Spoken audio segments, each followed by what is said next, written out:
Goedendag iedereen, te Nieuw-Namen, Oost-Zeeuws-Vlaanderen. Op 11 kilometer van Hulst en op 23 kilometer van Antwerpen. Locatie Sint-Anna-tunnel. Dus die deelfietsen zijn hier terug te vinden aan de Hombachstraat.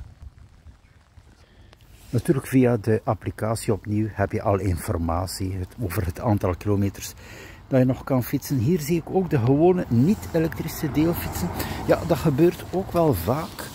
Als iemand dan bijvoorbeeld vanuit België komt naar hier met een gewone deelfiets, kan je hem dus ook achterlaten aan de dropzone. Het voordeel van de gewone fiets, ja, voor korte afstanden is het nog goedkoper. Natuurlijk voor hier in Zeeuws-Vlaanderen is de elektrische fiets wel best handig bij veel wind en voor de langere afstanden. Hè.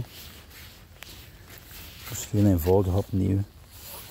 Dus de applicatie downloaden en via je digitale portemonnee, de QR-code, ben je onmiddellijk vertrokken. Dus opnieuw ja, vervoer ter beschikking 24/7.